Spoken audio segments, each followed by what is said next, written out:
A small town where the calm seemed unshakable was suddenly torn apart by a turbulent storm. One call to the police, one misunderstanding, and the world was turned upside down. On that fateful evening, as the wind howled and the shadows deepened, a black veteran who had served his country with honor found himself confronted by a police officer whose heart was tainted by prejudice.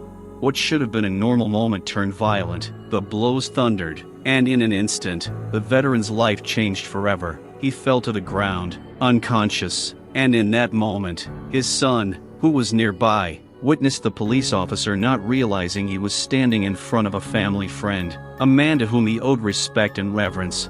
What was going through this cop's mind? How could he not know who he was dealing with? These questions filled the air with tension and fear, like a premonition of an imminent catastrophe.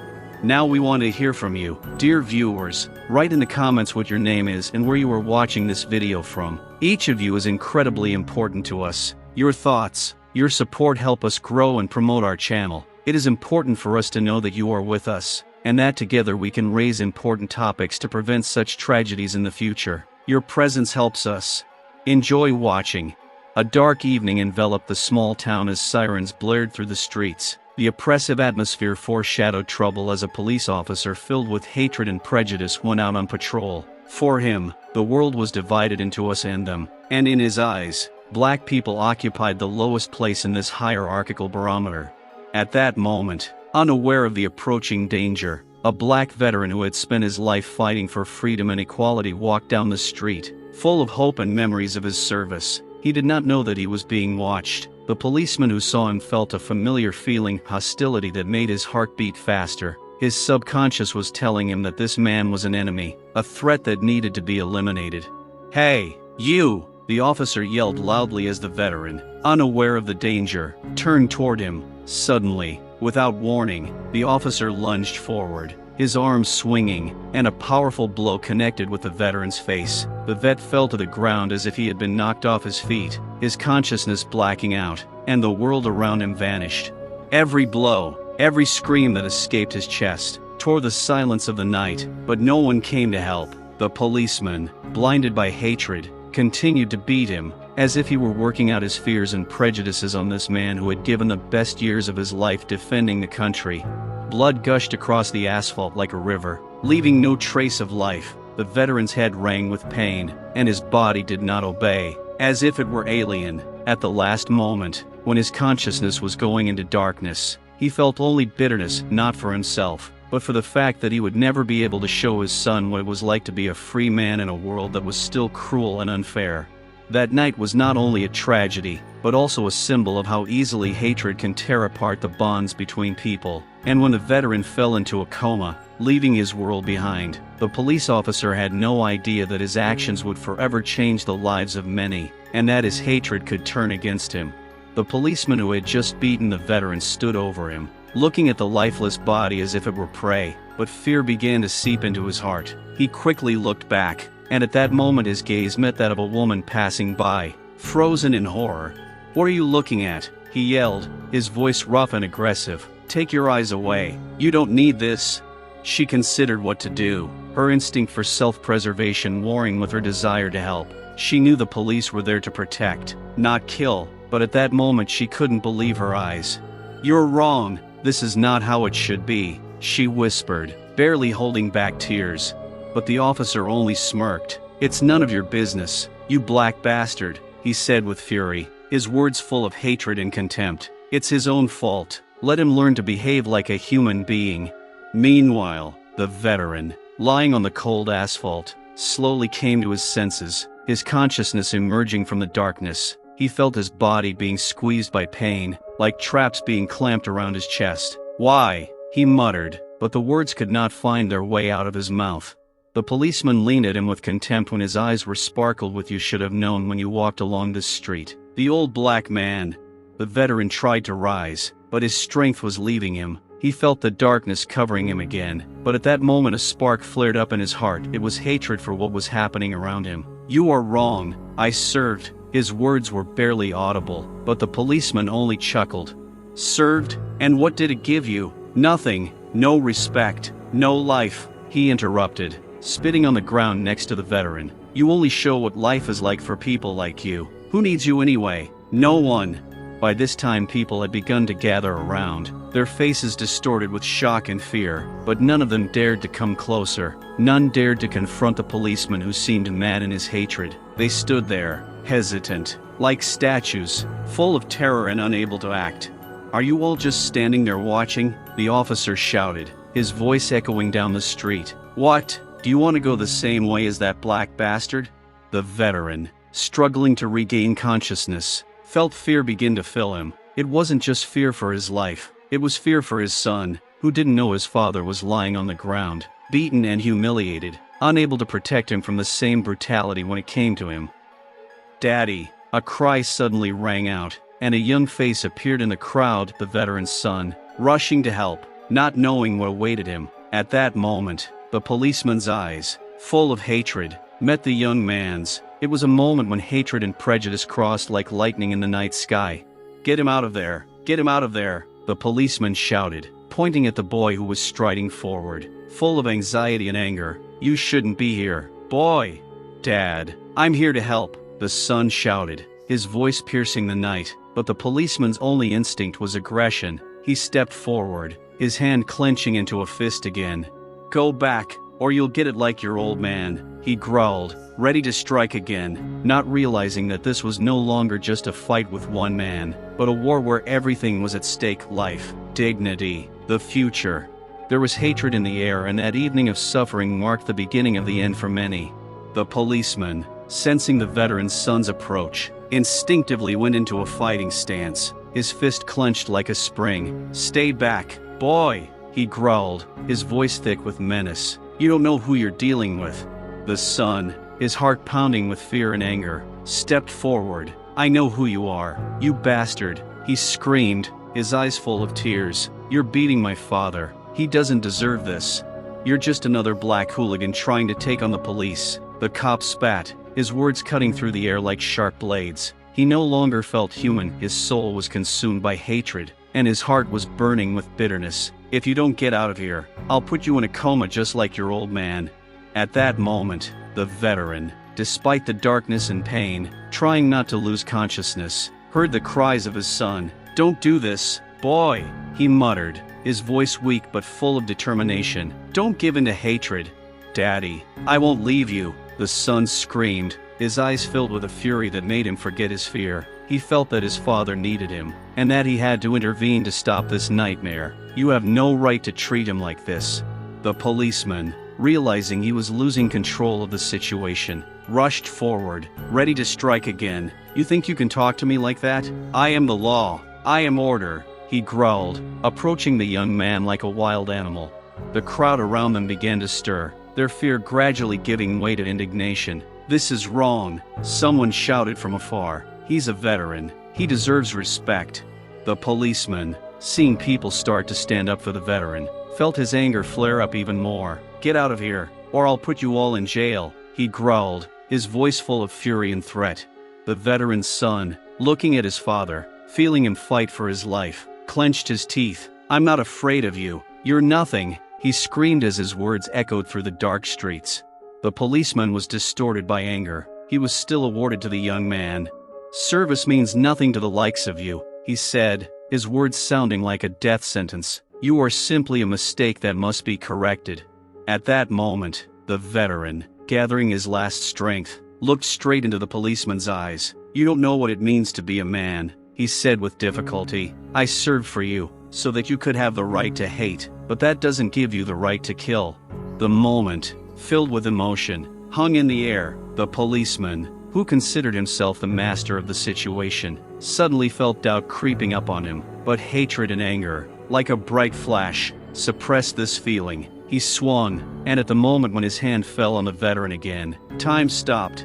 The crowd, now bolder, began to move forward. We will not stand by and watch, someone shouted. They were ready to speak out against this violence, against this hatred, but the policeman, desperate, turned to them, his eyes blazing with anger. You will all answer for this, he growled menacingly, his voice sounding like the rumble of an approaching storm. But someone in the crowd had already called for help, and their cries began to blend with the noise of the approaching sirens. The policeman, realizing that his time was running out, took one last look at the veteran, his heart pounding with anger and fear. He was unprepared for the consequences, and suddenly, realizing that his hatred, his actions could lead to his own downfall, he felt his legs buckle. "I'll do whatever it takes to hide this," he whispered, and leaving the veteran, he rushed away, his steps thundering like the harbinger of an approaching storm, not realizing that he could not outrun the truth that would eventually catch up with him. The cop, tired of the pressure and criticism, took one last look at the veteran before turning around and trying to escape the consequences of his actions. He knew his actions would not go unpunished, but at that moment his mind was clouded by fear and panic. The veteran's son looked at his father, his heart sinking. People continued to gather around him, their faces full of worry and rage. "Dad, hold on, help me, please," he screamed, but there was only silence in response. The veteran lay on the pavement, staring lifelessly into space, his breathing shallow, his face covered in blood. The crowd's shouts and whispers grew louder, and the would-be policeman, trying to leave the scene, found himself under pressure from a growing number of witnesses. "You're not getting away that easily," one of them shouted, moving closer, his voice full of anger. The policeman, feeling the crowd's eyes on him, turned around and, clenching his fists, said, "I'll show you all who's boss." His voice was furious, but inside he felt isolated and afraid. He knew his behavior was unacceptable, but in that moment, hatred drowned out his doubts. "You beat up an innocent man," someone in the crowd shouted, and his words caused a storm of indignation. People began chanting, their voices merging in a single outburst of anger. "Inequality, justice, we will not remain silent anymore." The policeman, realizing he was losing control, grabbed his radio. "I need help," he shouted, but his voice was weak and helpless. The people around him were not going to back down, and the fear that had once weighed on them had now turned to anger. They were not going to leave the veteran alone in his suffering. At that moment, the veteran, gathering his last strength, tried to raise his hand. He fought the pain that was coursing through his body, and finally his voice broke through the fog. "Don't let hatred win," he said with difficulty. "We are all human. I served for justice, for equality. I cannot leave you alone in this horror." The son, hearing his father's words, was filled with hope and determination. "We will be with you, Dad. We will not let him do to you what he did," he shouted, and the crowd began to rise. Each person in it felt his responsibility, his connection to the veteran.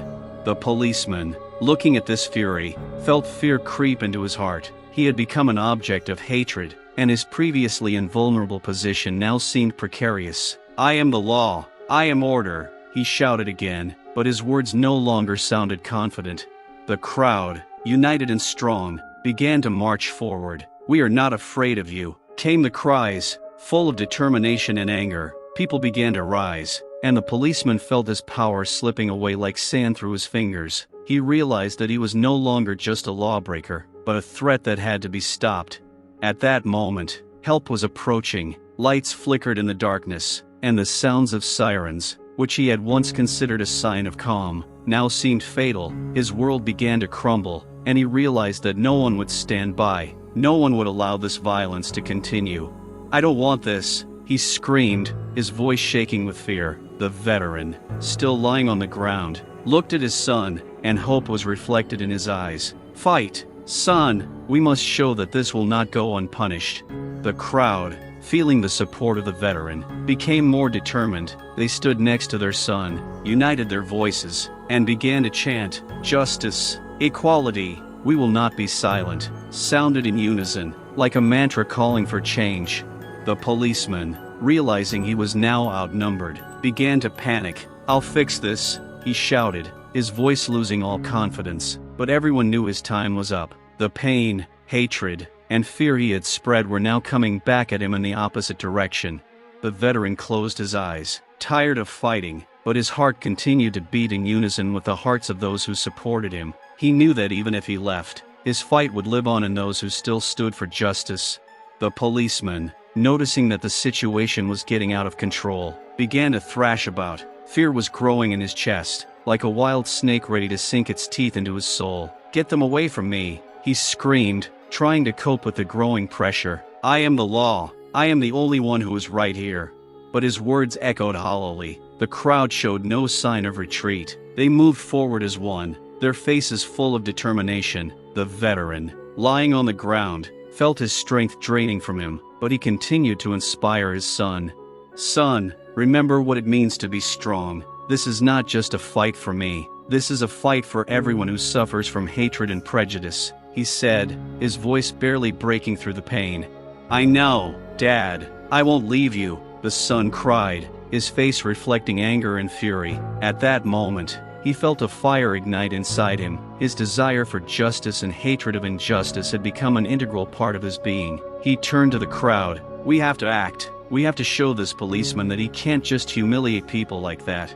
The crowd began to chant, "Justice, justice," their voices merging into one cry, like a storm front about to break. Each person understood that they were united by the same pain, the same hatred for the system that allowed such lawlessness to continue. The policeman, feeling the pressure mounting, began to panic. "I'll arrest you all," he shouted, his voice shaking with fear. "You're all criminals." He grabbed his rubber cue and raised it, ready to act. At this point, he was no longer a policeman, but a confused man, overcome with fear and hatred.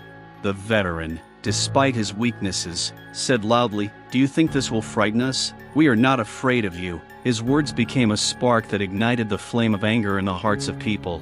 The veteran's son, seeing his father still struggling, came closer to the policeman. "You can't scare us. You only prove that you are a coward," he shouted. At that moment, he felt his heart beat in unison with the voices of the crowd.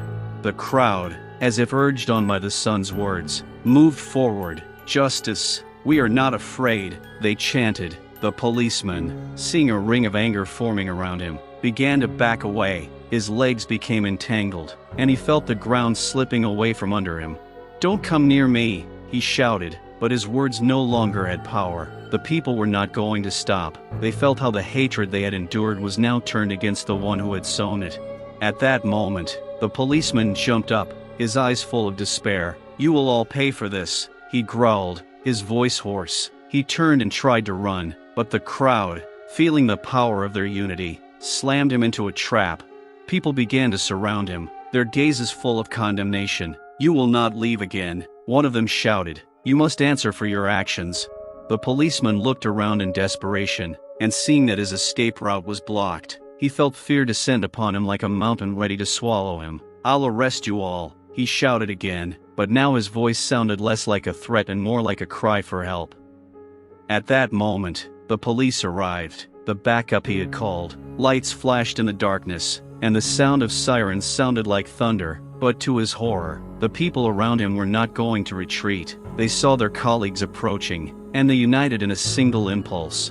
"No, don't interfere," the policeman shouted, his voice laced with fear. He knew his actions could backfire on him, but it was too late. The forces of order that were supposed to protect him were now approaching the crowd, ready to stop the violence.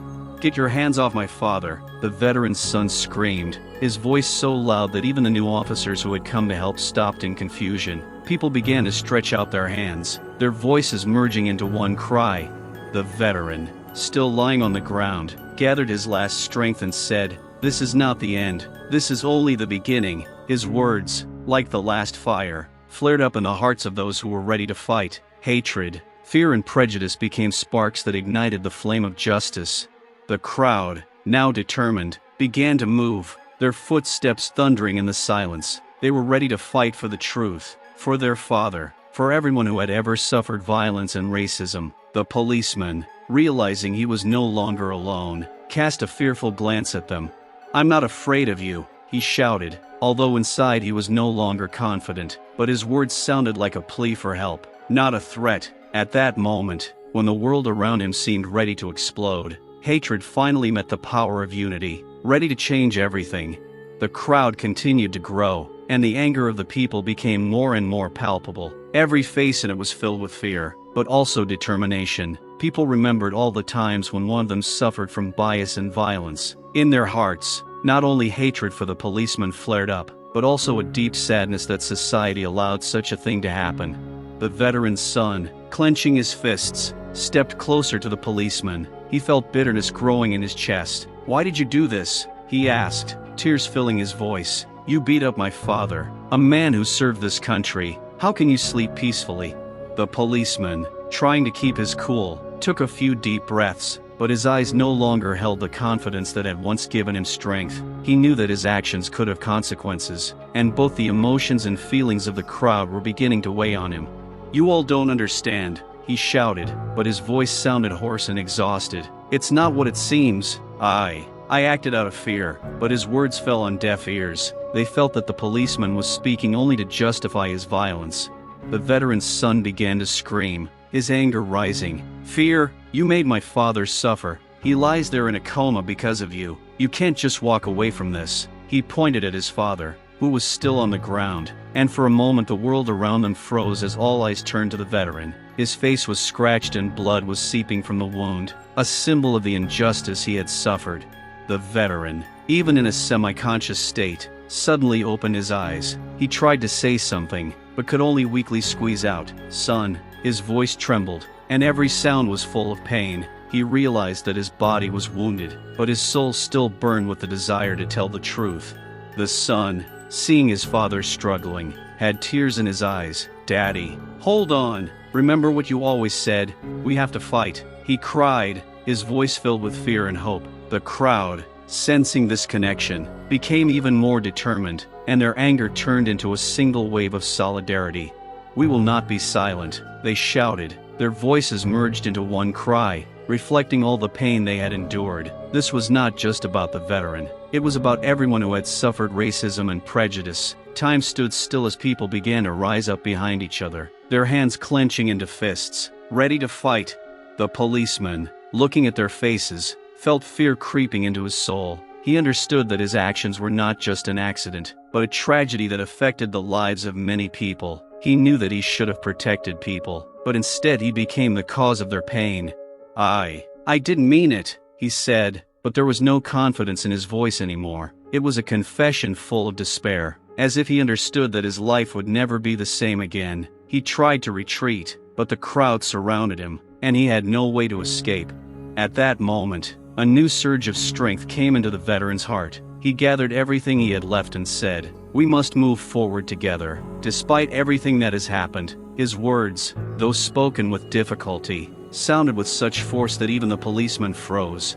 The crowd, feeling the energy, began to applaud, filling the air with hope. The veteran continued, "I fought for this country, for freedom, for equality, and I will not let hatred destroy what I fought for. We must stand united."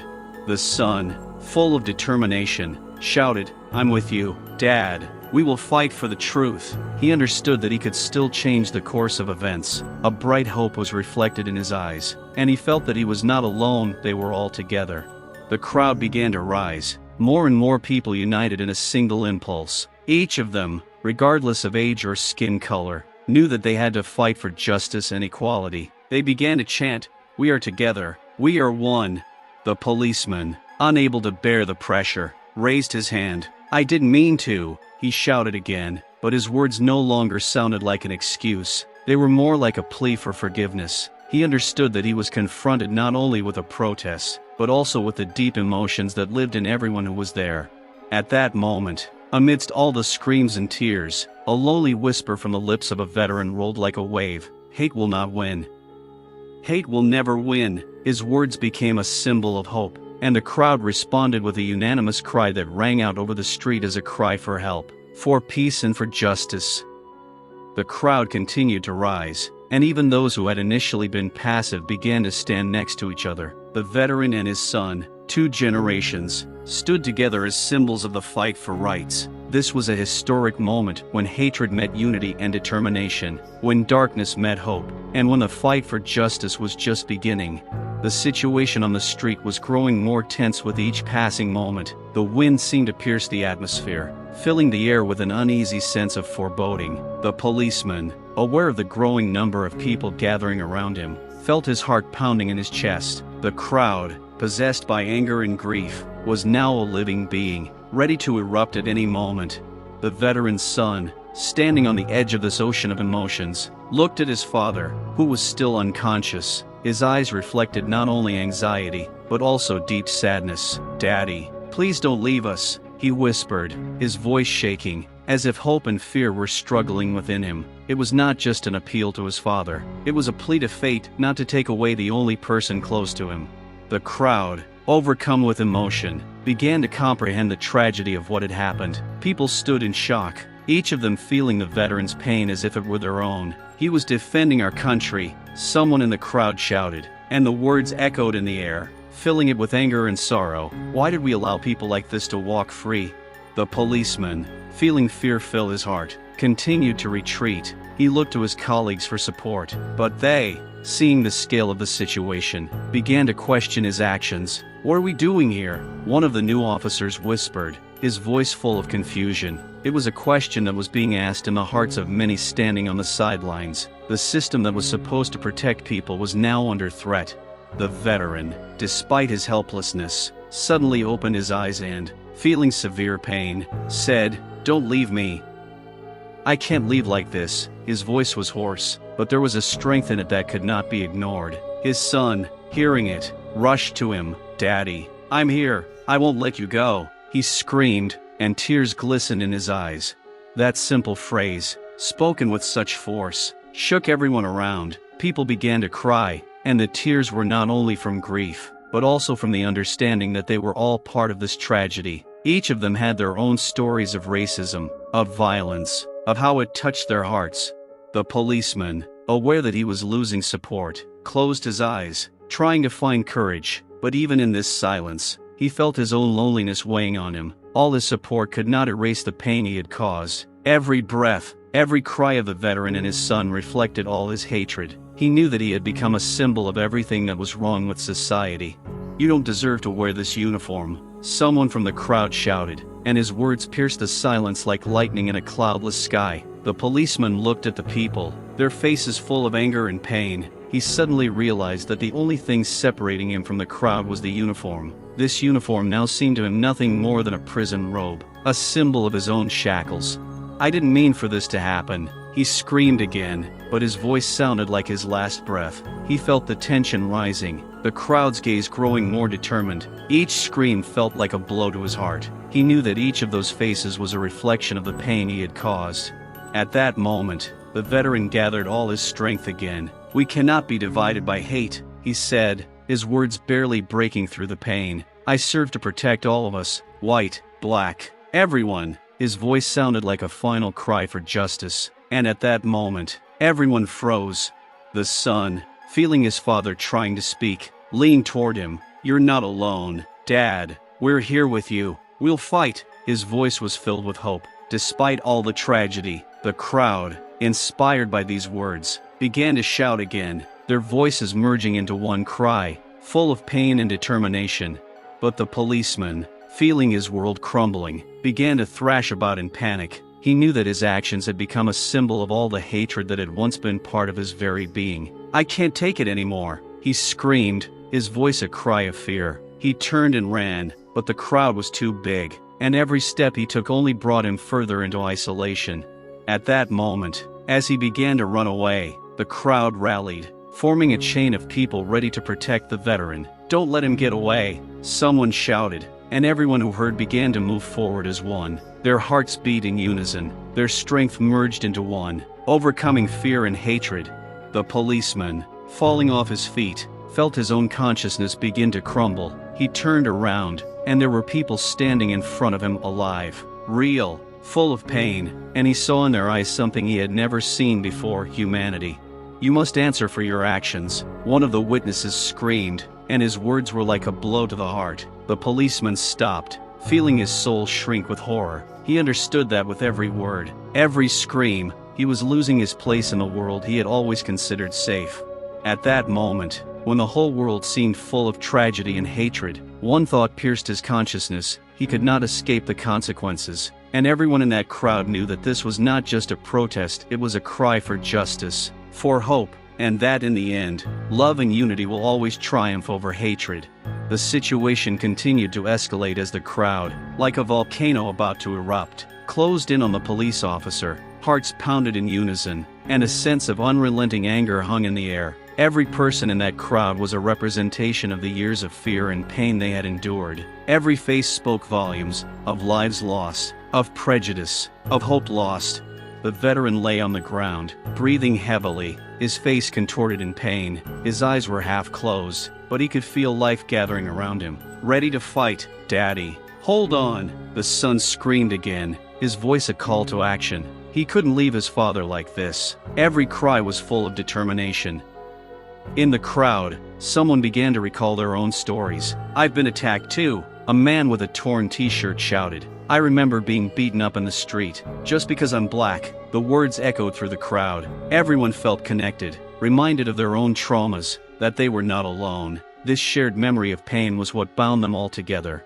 The policeman standing in the center felt a cold sweat run down his back. Every look, every movement of the crowd showed him that his actions had led to disaster. He was not just a man in a uniform. He had become the personification of a system that had ruthlessly oppressed people for decades. It was a heavy burden that now weighed on his consciousness, and he did not know how to cope with it.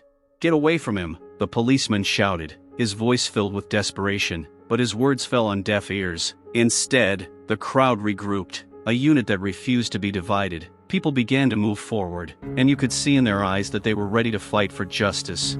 The veteran, sensing the approaching danger, summoned all his strength to say, "We must remember who we are. We are not just statistics." His voice, filled with pain, became a call for unity. He wanted people to know that even in such moments of darkness, they could find the light within themselves. The son, sensing his father was fighting for every word, looked up and said, "Dad, you taught me to be strong. We can't let them break us." That cry, like a spark, ignited an even greater sense of unity in the crowd. They were part of something bigger than just a protest. It was a fight for their rights, for their lives, for their voices to be heard. The cop, realizing his words no longer had power, began to feel fear rising within him. He had seen veterans and their families suffer at the hands of people like him, and that fear was his worst enemy. He knew that every blow he struck not only affected the veteran, but every life that was touched by that hatred. "I didn't mean it," he screamed again, his voice a final cry of despair, but the words were powerless. He knew that no words could justify his actions, that no excuses could atone for his guilt. It was a moment of true isolation, when he realized that he had become a victim of his own fears. The crowd, gradually filling the streets, felt the air become heavy with tension. They saw that the policeman was beginning to lose control of himself. Each step back seemed like an admission of his own wrongness, like a cry for help. "You won't get away," someone from the crowd shouted, and it was not just a threat. It was a manifestation of the people's determination not to let hatred prevail again. The policeman, unsure of what to do, looked at his partner, who stood next to him. Their eyes met, and in that moment the policeman saw his partner losing faith in the system. He knew that this was not just a personal battle, but a clash of entire generations thrown into the flames of hatred. There was something tragic in this realization. Everything he had once known about good and evil was now being shaken to its foundations. At that moment, someone in the crowd shouted, "Don't be afraid, we are together, and together we are strong." It became a symbol of the struggle, reflecting the suffering of everyone who had ever experienced the horror of prejudice and violence. People began to clench their fists, and their cries echoed in minds and hearts, creating a wave of determination that swept away everything in its path. At that moment, the veteran opened his eyes again, his face full of determination. He could feel the strength of his men. "This is not the end. This is the beginning," he said, and his words were filled with hope. He wanted everyone to know that the real fight is not just against one man. It is against a system that must be changed. The veteran's son, feeling the power of his father's words, shouted, "We are not just people. We are family. We will fight for each other." This cry became the culmination of their unity, and the crowd responded with a deafening scream that echoed through the streets. People began to hug. They stood for each other, like a wall against hatred. The policeman, seeing this flow of unity, felt a sense of hopelessness growing inside him. He knew this was not just a protest. It was a wave of change that could not be stopped. He stood there, clenching his fists, and knew his time was up. Every cry, every word became a symbol of change, and he could no longer hide behind his uniform. The crowd continued to move forward, ignoring their fear. "We will fight until our voices are heard," someone shouted, and the cry was a reminder to everyone that there is strength not in numbers, but in unity of heart. They knew there was a struggle ahead, but they also knew that together they could win. The policeman, feeling fear gripping his soul, stood at the center of the stage, a figure lost in the storm. The crowd, full of determination and fury, continued to move forward, raising their hands in the air and shouting slogans. "We demand justice. Our lives matter. No more hate." Their voices merged into a powerful echo, resonating in the air, and each cry was filled with power. At that moment, he saw his partner, who was also beginning to realize the gravity of the situation. Their eyes met, and in that moment, the policeman felt the connection between them break. He knew that his actions were not only undermining his reputation, but also making him question the system itself. The policeman closed his eyes, unable to withstand the pressure that was pressing on him from all sides. Meanwhile, the crowd continued to grow, their confidence increasing with each passing moment. People who had once been afraid to speak out were now ready to fight for their rights. They stood shoulder to shoulder, and there was a determination in their eyes that could not be ignored. Each of them knew that behind them stood hundreds, perhaps thousands, who shared their feelings. "We can't leave it like this," someone in the crowd shouted, and it was like a signal to the others. "We have to unite and show that this hatred will not pass." The people's faces were glowing with determination, and this energy grew like a fire setting dry grass on fire. The veteran, despite his injuries, raised his head. He felt life returning to his body, and it was an epiphany for him. "Don't let them break you," he said, and his voice, though weak, was full of energy. "We're not just here for ourselves, we're here for future generations. We must create a world where they will be free from fear." His words were like a beacon to everyone there. The veteran's son, seeing his father gathering his strength, stood up next to him. "Yes, Dad is right. We must fight not only for ourselves, but for all who have suffered." Around them, the people began to shout, uniting in a single cry that could be heard for miles. This cry was not only a protest, it was a manifestation of their humanity.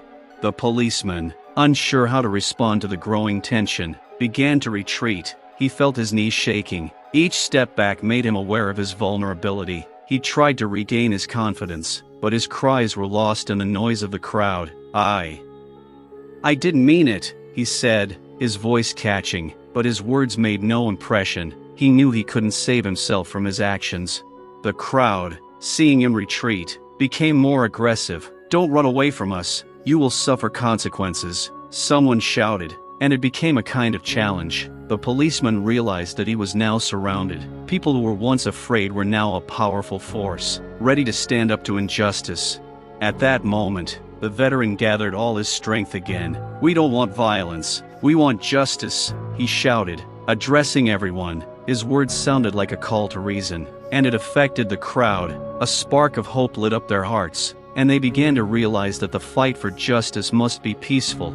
Still, the policeman, unable to cope with the tension, turned and ran. In his head, screams echoed, reminding him of his own choices, and every step was filled with despair. He felt like his world was falling apart, and he could no longer stand in this place he had once considered safe. He looked for a way out, and every glance behind him reminded him that he was not alone. He was part of a system that was now collapsing on him.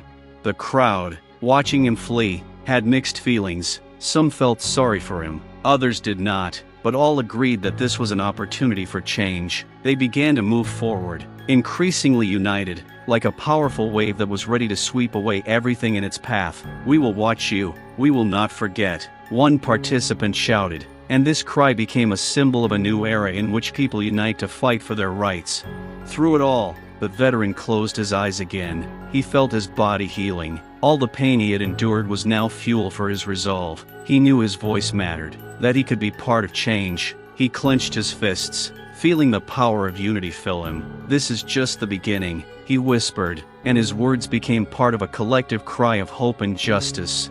Now they had a chance to change things, a chance to restore justice, a chance to create a world where hate no longer reigned. The crowd, filled with determination, continued to move forward, like a mighty river trying to wash away all obstacles in its path. Each step was filled with anticipation, and their hearts beat in unison. People began to unite into groups, each of whom felt the need to act to draw attention to the injustice they saw with their own eyes. "This is not just a fight for justice, this is a fight for our lives," someone from the crowd shouted. Emotions overwhelmed everyone, and soon they began to form a circle around the veteran and his son, as if protecting them from anything that could threaten their safety. This circle became a symbol of unity, strength and courage. But sirens sounded on the horizon, and more police were approaching. They were ready to crush the protests, as they had done so many times before. "We must be careful," someone in the crowd shouted, but the people's confidence was already at its limit. They were not going to back down. Every person felt the fire of struggle burning within them. "We have the right to peaceful protests," the veteran shouted, trying to calm the crowd, knowing that their power had to be channeled in the right direction. His son, standing next to his father, clenched his fists, ready to fight, but also knowing the importance of control over the situation. "We will not be victims of their violence," he said, and his words caused a reaction from the people around him. Meanwhile, the police who had arrived on the scene began to draw their batons, preparing to suppress the demonstration. One of them, a tall man with a rough face and an arrogant expression, stepped forward. "Disperse. This is your last chance," he shouted, and his words were full of menace. The crowd froze for a moment, but then the cries of despair and anger began again. "We're not leaving until we get justice," someone in the crowd responded. It was like a spark that ignited a flame. People began to rise, their eyes shining with determination. They weren't going to let the police intimidate them. "Aren't you afraid to stand here when you see what's going on?" the veteran said to the police officers. "You think your uniform will protect you from what's going on? We're all human beings, and we all deserve respect." His words shot through the air like arrows, making people think about what unites them. The rough-faced policeman merely smirked. "You are worthless. Nothing but pathetic creatures demanding justice that you will never get." This caused a wave of hatred in the crowd, but the veteran raised his hands. "We do not seek hatred, but we will not allow ourselves to be suppressed," he shouted, his voice full of authority.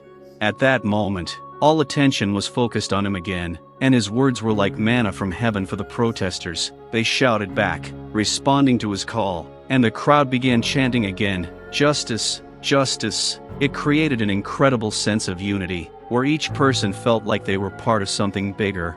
But the police began to move forward, creating a cordon. "Don't make us use force," one of them shouted, waving his baton. The crowd, however, did not retreat. "Force will not solve our problems. We want dialogue," the veteran shouted again, and his words, full of wisdom, became the basis of their struggle.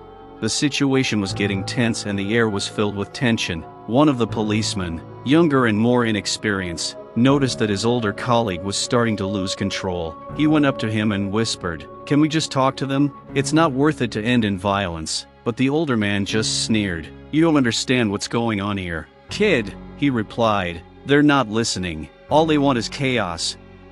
And it was at this point that the tension reached its peak. The crowd began to build aggression. Their voices grew louder. "Don't let them intimidate us," someone shouted, and that became the signal for action. They began to rise to their feet, preparing for conflict. There was energy in the air, like a storm ready to break out. "Enough, I said," the senior policeman shouted again, now approaching the crowd. He balled his fist and raised his baton, ready for action, but instead of being scared, the people began to rise even more, each of them knowing that they had a right to defend their interests. At that moment, suddenly, someone in the crowd shouted, "Don't let them intimidate us. We are united." The cry broke the silence, and the crowd united in a single impulse, throwing their fists forward and standing in a defensive posture. The situation got out of hand when the police started to retreat, realizing that they couldn't handle the growing crowd. But at that moment, a gunshot rang out in the air. People froze, stood still, and their hearts started beating faster. The veteran, seeing his son fall to the ground, screamed, "No!" An explosion of emotion swept through the crowd as they saw the younger generation fall victim to hatred. "This is not what we are fighting for," someone shouted. And in that moment, fear and rage mingled in one powerful cry. People began to realize that their fight was more than just an individual fight. It was a fight for life, for the future. The veteran, filled with anger and grief, rushed toward his son. He felt adrenaline rushing through his body, and all his injuries suddenly seemed like nothing compared to this moment. "I won't leave you," he screamed, trying to get to his son, but the crowd was still raging around him.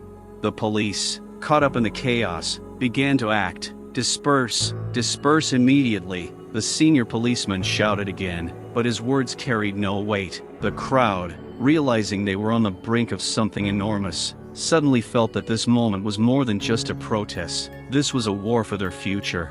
And then, in the midst of the chaos, as people began to realize the gravity of the situation, another shot rang out, and this time the crowd understood they had to act. They could not allow hatred to destroy their unity. The hatred that had threatened them for years now had to be stopped once and for all.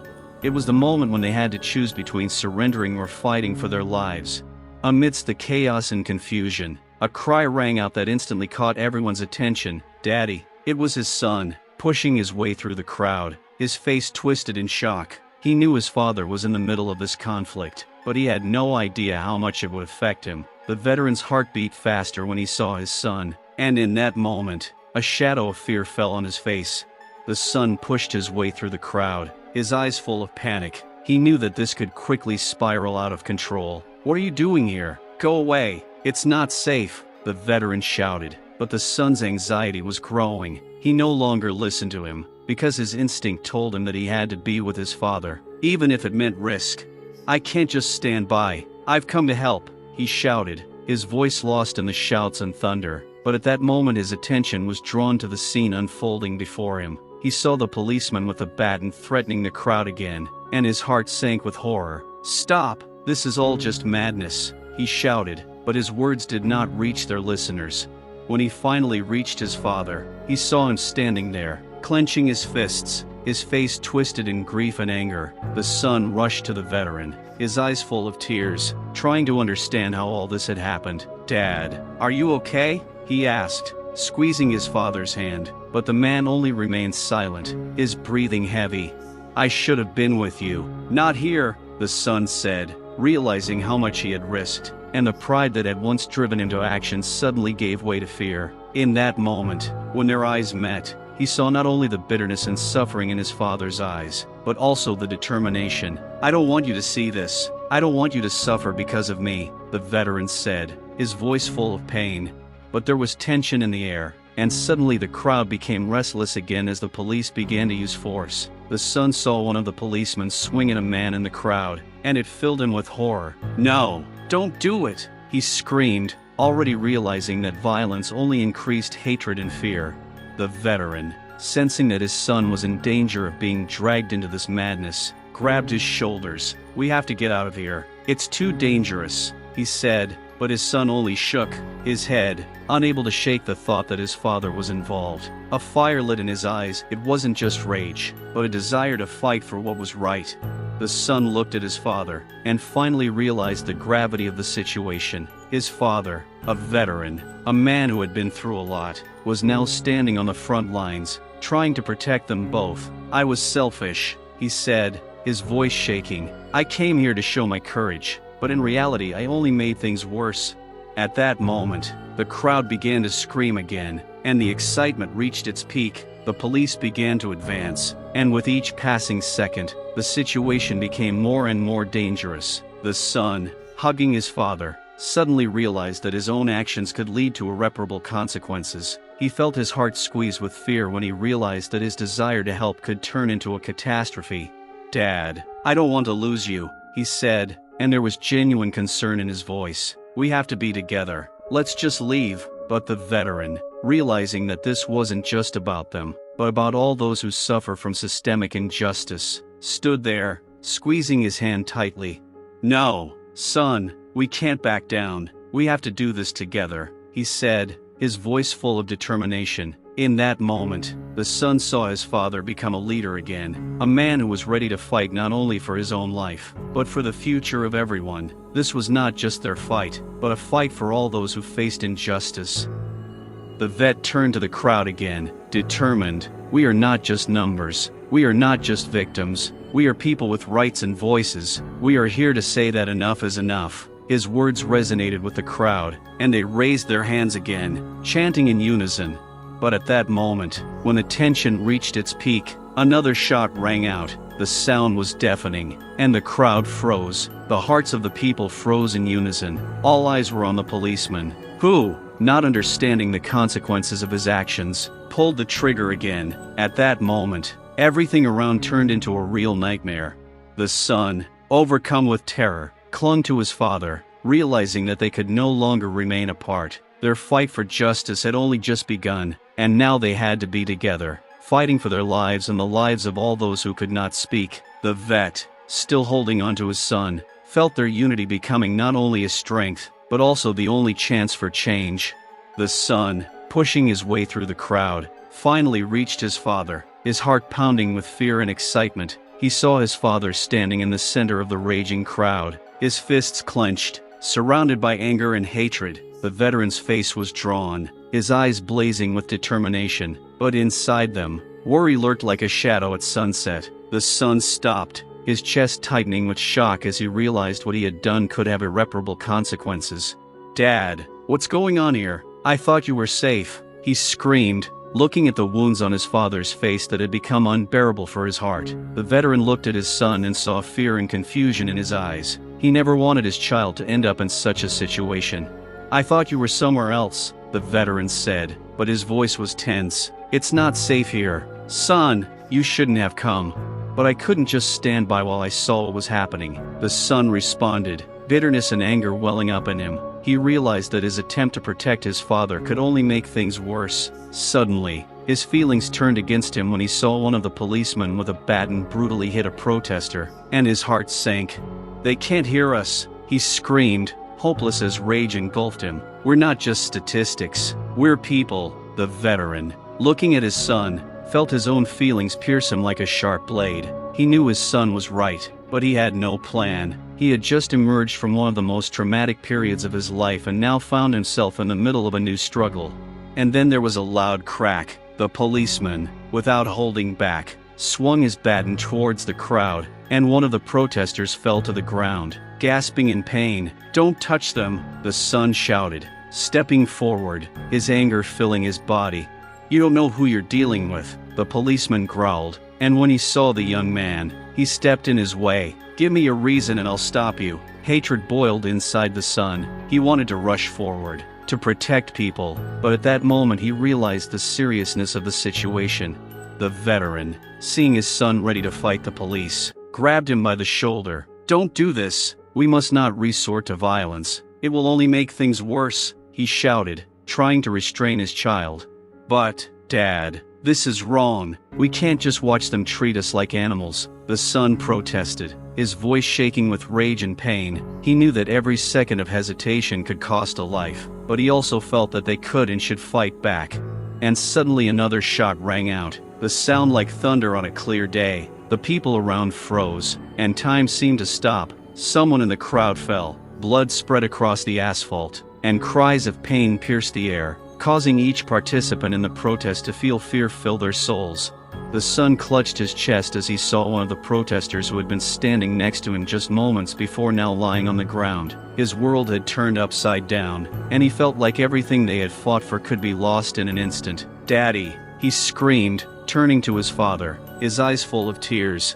"We cannot give up," the veteran said, but he felt darkness creeping into his heart. They both knew that this fight for justice could end tragically.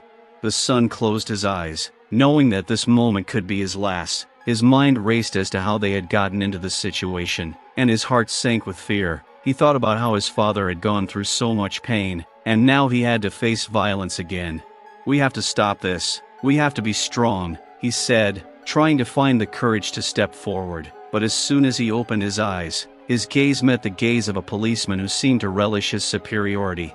Then the son, consumed with hatred, decided to take a step that could have turned into a catastrophe. "You will not stop us. We will not retreat," he shouted, his voice filled with determination, full of fear and anger. The veteran felt his heart break when he saw his son willing to stand up to the system. He knew that every choice they made now could change their lives forever. "Son, stay put," he shouted, but his words could not stop the flood of emotions. And at that moment, when all seemed lost, a new cry rang out, and the crowd shouted in unison, "Justice! Justice!" But inside, the veteran knew that this was not just a fight for justice. This was a fight for their lives, for a future full of hope and fear. Every moment was heating up the situation. The son, standing next to his father, felt that this moment could be the beginning of something more than just a protest. This was a fight for everything they loved and for the values they could not allow to be destroyed. But in his heart there was a premonition that this conflict could end tragically.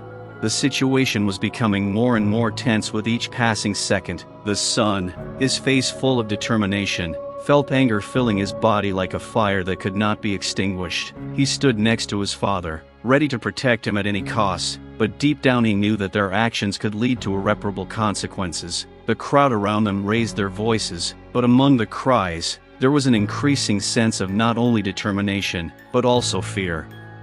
"Son, listen to me," the veteran shouted, his voice like a bell ringing into the abyss. "This is not what we should do. We should lead by example, not given to provocations." He saw his son's eyes burning like flames, and he knew that his boy was standing on the edge of the abyss, ready to jump into the abyss. "But they can't hear us, Dad," the son replied desperately, his words cutting the air like a sharp blade. "How can we just stand there and watch them humiliate us? We have to fight." He clenched his fists, his body shaking with tension. At this point, the police began to advance, and the tension reached its breaking point. One of the officers, with a sharp face and a uniform that clearly indicated his ruthless nature, advanced towards them, his eyes blazing with hatred. "Take your hands off him, and I will not harm you," he growled, raising his baton, ready for action. The son, filled with anger, stepped forward. "You can't just do this to us. We're not animals," he screamed, but the policeman only smirked. The veteran, feeling the storm growing, abruptly pulled his son toward him. "Son, stay put. This is not what we need." His voice was full of panic, but the son did not listen.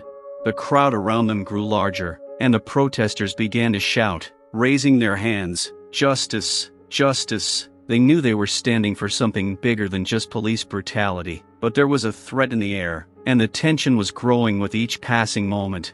"We can't stay silent any longer," the son screamed, and there was genuine rage in his voice. The veteran, still holding his son by the shoulder, felt his heart squeeze with fear. He knew that one wrong move could lead to disaster. "Please, son, let's get out of here," he said, but his words were lost in the noise.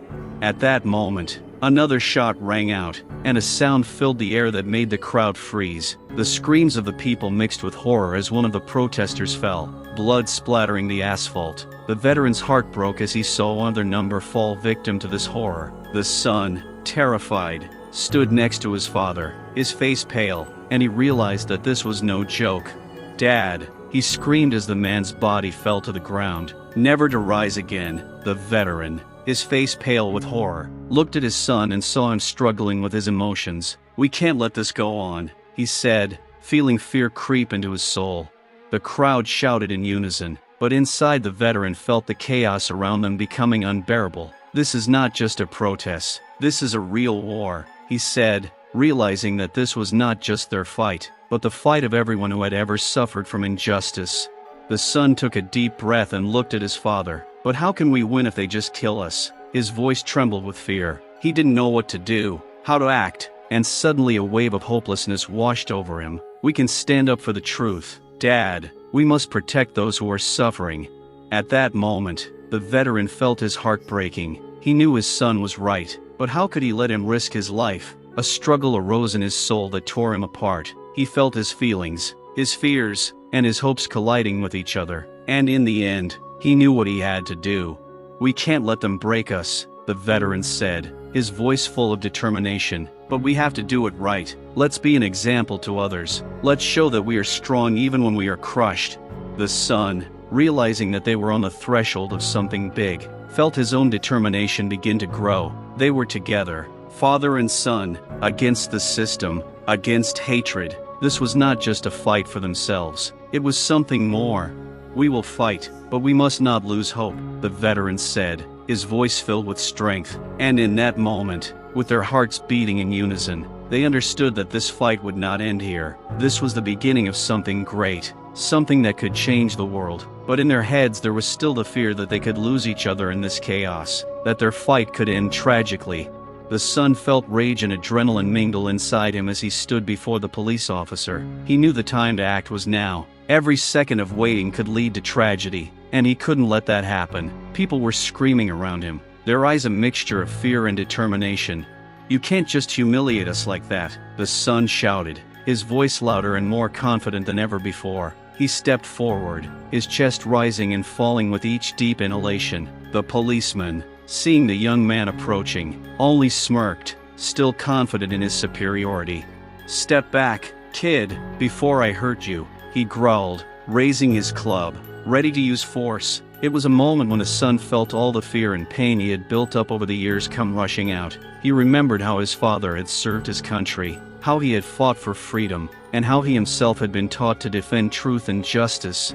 "You can't stop me," he shouted, stepping forward with a determination that filled him. He remembered his father's words and knew that this was a fight for more than just his own life. The son, gathering all his strength, charged at the policeman, with only one thought in his mind: to stop him. The policeman, not expecting the attack, was taken aback, but quickly recovered. He swung his baton at his son, who deftly dodged, using his speed and agility to avoid the blow. His son lunged at him, pinning him to the ground, and felt the adrenaline rush through him. This was his only chance. "You have no right to treat us like this," he shouted, his voice furious. The policeman who had seemed invincible was now in a vulnerable position. The son used every ounce of energy he had to control the situation, knowing that his actions could change everything. The crowd around them erupted in cheers as the protesters saw someone willing to stand up to the system. "Beat him! Don't let them win!" came the cries from the crowd, and it gave his son strength. He knew it was now or never. The veteran, standing nearby, watched all this with a pain in his heart. He knew that his son was fighting for their future, but every movement, every collision made his heart pound in alarm. "Son, be careful," he shouted, but his words were again lost in the noise of the crowd. The son, not noticing his father, continued to struggle. The policeman, feeling that he was losing control, tried to break free, but the son did not give him a chance. He grabbed the policeman's hand and, using all his strength, twisted his wrist. It was a moment of triumph and despair at the same time. "This is not your time," he shouted, staring into the policeman's eyes, full of hatred and malice. The son felt his pride overflowing, but he knew it was not over. Chaos was raging around them, and he knew that his actions could lead to more clashes. "Let him go!" someone in the crowd shouted as others began to approach. The son, looking at the policeman, felt his hands shaking with tension, but he was not going to back down. "We will not be afraid. We will fight," he said, looking into the officer's eyes. The policeman, realizing that the situation was out of control, began shouting commands, trying to get help. "I'm not alone. You don't have a chance," he growled, but his words only added fuel to the fire. The son knew time was running out. Other police officers were starting to gather around him, and he knew he had to act quickly. He stood up from the officer, but did not let go of his hand. "We will not remain silent any longer," he said with determination. "Don't touch him," the veteran yelled, rushing forward to protect his son, but his son stopped him. "Dad, I can handle this," he said, his voice full of confidence. He turned back to the policeman, feeling his blood pumping with adrenaline. The crowd around them grew, and the protesters, watching this struggle, began to rise up, uniting into a single force. They were no longer just observers. They were part of this movement. Each of them felt that this moment could change their lives. "You won't stop us," the son shouted, his voice a challenge. He knew that everyone who came here carried the same passion and anger as he did. This wasn't just a fight for themselves. It was a fight for everyone who had ever suffered injustice. And in that moment, as the pressure mounted, he felt that everything they were doing could be a spark for change. He looked into the officer's eyes, and seeing the fear in them, he felt his heart fill with determination. This was their opportunity, a chance to show that they were not just statistics, but living people with rights and a voice. "This is our country," he said, raising his fist to the sky, "and we will fight for our place in it." The words he spoke came like a bolt from the blue, and it was what everyone had been waiting for. The son knew that there would be many difficulties ahead, but in this moment he was ready. He was ready to fight for his father, for his family, and for the future. He was part of something bigger, and that gave him strength. There was hope in his heart, and he knew that together with his father, they could change the world.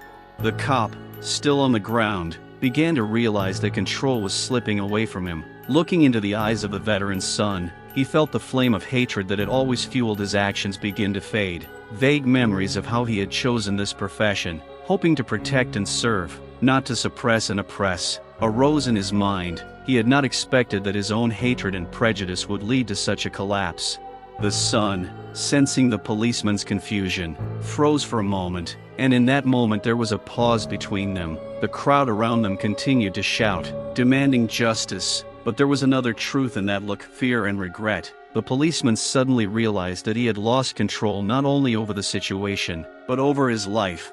"What have I done?" he muttered, his voice almost inaudible over the screams. The words were a revelation, and he finally saw himself from the outside, powerful, in uniform, with a baton in his hands, but also vulnerable, with the prejudice he carried inside. The veteran's son, sensing the fear beginning to dominate the policeman's voice, looked into his eyes and said, "You ruined lives. You beat up a man who gave his life for this country. You have no right to wear that uniform." The policeman gritted his teeth, but his inner conflict exploded like a bolt from the blue. He began to realize that his actions were not simply the result of a decision in a moment, but were the result of his own biases. Ingrained in his mind, he saw his father's pain reflected in his son's eyes, and the feeling of unbearable guilt overwhelmed him. I didn't mean it," the policeman said, now trying to hold back tears. "I didn't think it would lead to this." But to his horror, he knew it didn't matter anymore. The words rang hollow, like an echo in an empty room. The son, looking at him with anger and some humility, said, "But you did it. Now my father is in a coma and may never wake up. You took him from us, and I have lost more than you can imagine." The crowd's cries grew louder, and the policeman realized that hatred and suffering were growing around them. Every voice reminded him of how far he had come. "Please, give me a chance to make it right," he screamed, but it was like trying to stop a storm with his hands. The son couldn't listen any longer. "How many times have you said that when you were beating up others? You can't just fix it with words." His voice was like a knife, resonating with pain. The policeman, realizing that there was no time left for excuses, closed his eyes, fighting the emotions that were overwhelming him.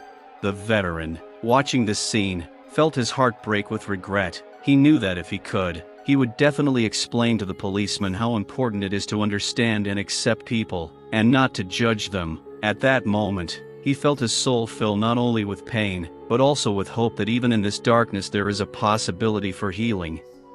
The son, seeing the cop immersed in his own emotions, added, "It's not just a choice, it's the whole system. You're part of it. You thought you were better than those who slammed their fists on the table, but in reality, you became the very thing you hated." As if in response to his words, other protesters began to surround the officer, demanding justice. Each of them felt the same pain as his son and understood that although this officer was going through an internal struggle, the consequences of his actions could not be undone by a simple apology. The policeman, realizing that not only his own fate but the fates of many others was in his hands, knelt down, pressing his hands to the ground. "Forgive me," he said with genuine remorse. "I didn't mean to hurt anyone. I was blind, and now I see, but I know it's not enough. I know I have to do more." The crowd froze. Many were shocked to see him kneeling, but there was still much anger in their hearts. One of the protesters, a middle-aged man, stepped forward. "You talk about repentance, but what are you going to do about it?" His voice was full of disbelief. The policeman looked up, his eyes searching the crowd for understanding. "I want to help. I want to change the system. I want to fight for justice, not against it." The veteran's son, still filled with anger but also confusion, looked at the policeman. There was a struggle in his eyes. "Words are just words," he said, but then added, "How can you change what you've already done?" The pause stretched, and at that moment all eyes turned to the policeman. He knew that his path to redemption was just beginning, and that he would not be able to bring back what had been lost. But he also knew that he must now take responsibility, not only for himself, but for those who suffered from the same hatred and prejudice. The son, looking into the policeman's eyes, realized that the world was not black and white. Maybe there was a chance for change in this situation, but it would require everyone to work together. He knew that the wounds would not heal quickly, but if they could start a conversation, maybe even through all the pain, something more could be achieved. "You want to help? You have to start by taking responsibility for your actions," he said, his voice still tense but now holding a spark of hope. "You have to understand that the people you hit aren't just numbers, they're lives, and you have to be willing to change your behavior." The policeman nodded, knowing that admitting his mistakes was only the first step. There was a long way to go, but he was ready for it. In that moment, as the world around them continued to rage, there was hope that even in the chaos, it was possible to build bridges where there had once been only walls of hatred. The situation around them remained tense, but hope began to grow inside the veteran's son. He looked at the policeman, who was still kneeling, genuinely remorseful. The words about change that had once seemed empty now made sense, but he knew that for something to truly change, it took action as well as desire. If you really want to change something, you have to start by recognizing that your behavior is the result of a system that is rooted in bias and hatred, the son said, his voice calmer but still determined. You have to stand up to that system and be a voice for those who suffer under it. You have to make sure that this doesn't happen again. The policeman nodded, his eyes filled with tears. I promise I will do everything I can. I don't know if I can ever atone for what I did, but I am willing to fight for justice. I will work with the community and listen to the people I once ignored. The crowd, watching this scene, gradually calmed down. People began to look at each other, and sparks of hope began to appear in their eyes. Perhaps this was the very moment when they could change not only their lives, but also the lives of others. We will be watching you, said one protester. Words are just the beginning. We need action. We want to see change. The son, looking at the policeman, realized that this wasn't just his fight. It was the fight of the entire community. Every voice, every action mattered. They could change the world, but only together. I'm willing to be a part of this, and if you're really sincere, you can make a difference, he said, his words filled with determination. But it takes effort and dedication, and I'll be there to watch what you do. The tension drained from the cop and he rose to his feet, feeling his heart fill with new purpose. I don't know what lies ahead, but I'm ready for it. I'll work to rebuild trust. I'll be your ally. At that moment, there was a sense of change in the air. The parameters of the conflict began to shift, and they began to see each other as people who could understand and support each other despite their differences. The son looked at his father, who was still in a coma, and hope rose inside him again. Dad, we will do this. We will make sure that no one suffers from hatred again. That will be our mission.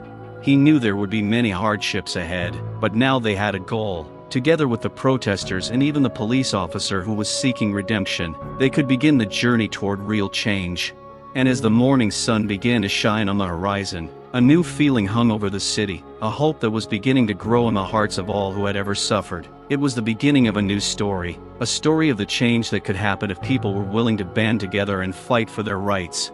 Thus ended one chapter, but ahead of them there was a new struggle, full of difficulties and trials, but also hope for a bright future, where there would be no place for hatred and prejudice. They were ready to begin this journey together, step by step, towards justice.